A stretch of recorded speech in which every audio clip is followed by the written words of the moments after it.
नमस्कार दोस्तों।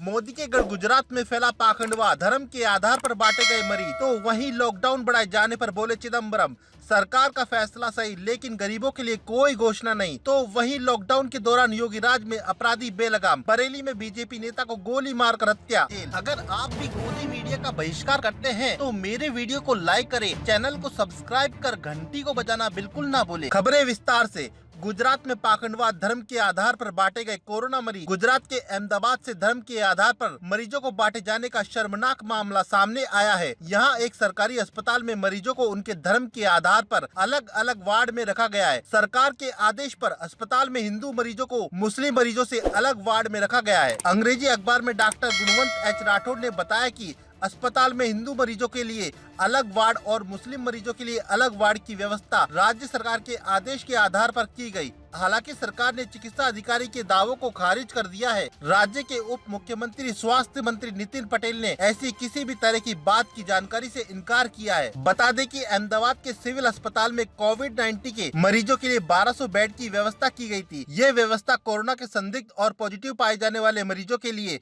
की गई थी। इसमें धर्म के आधार पर कोई बंटवारा नहीं किया गया था, लेकिन अब कोरोना मरीजों के लिए की गई इस व्यवस्था को धर्म के आधार पर बांट दिया गया है। डॉक्टर राठौड़ ने अखबार को बताया कि आमतौर पर अस्पतालों में महिला और पुरुषों के लिए अलग अलग वार्ड होते हैं, लेकिन यहाँ इस अस्पताल में हिंदू और मुस्लिमों के लिए अलग अलग वार्ड बनाए गए हैं। लेकिन जब उनसे इसका कारण पूछा गया तो उन्होंने कहा कि ये फैसला सरकार की ओर से लिया गया है और इस संबंध में आप उन्हीं से पूछ सकते हैं।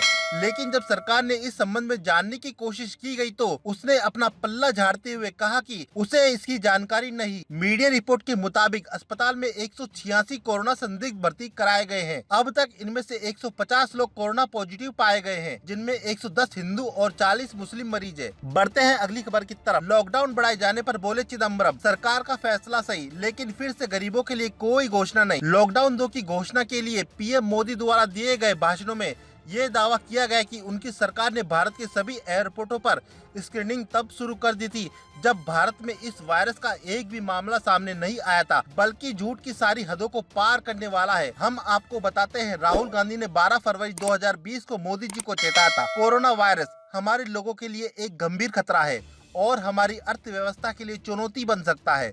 मोदी सरकार को इस पर तुरंत कार्रवाई शुरू कर देनी चाहिए।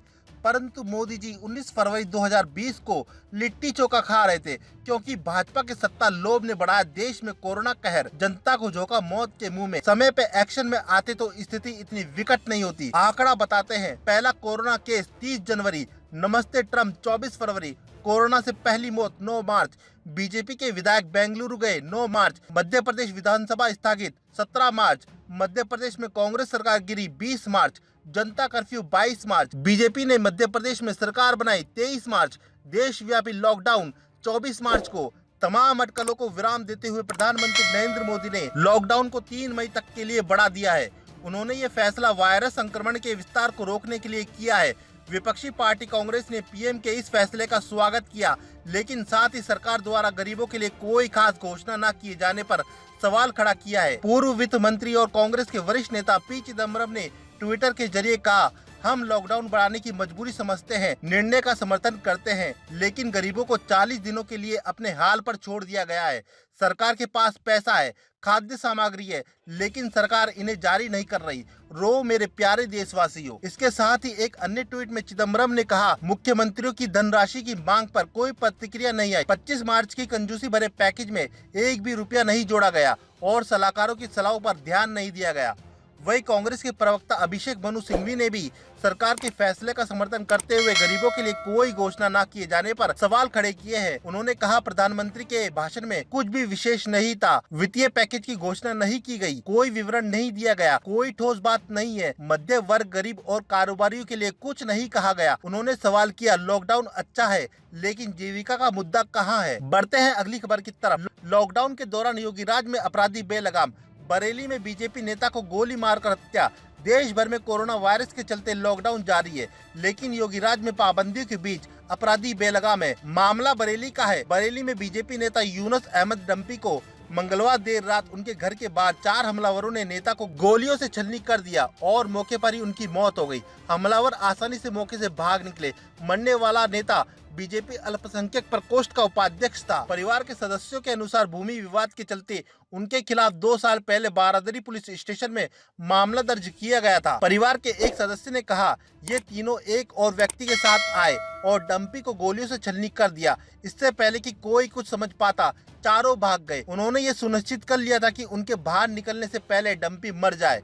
सूचना मिलते ही एसएसपी शैलेश कुमार पांडे ने मौके पर पहुंचकर जिले के सभी प्रवेश और निकास बिंदु को सील कर दिया गया है। पुलिस ने अपराधियों को संभावित ठिकानों पर छापेमारी शुरू कर दी है। शव को पोस्टमार्टम के लिए भेज दिया गया है और एसएसपी ने कहा कि आरोपियों को जल्द ही गिरफ्तार कर लिया जाएगा। खबरों में हमारे साथ बने रहने के लिए मेरे चैनल द वंडर न्यूज को सब्सक्राइब करना ना भूले। जय हिंद।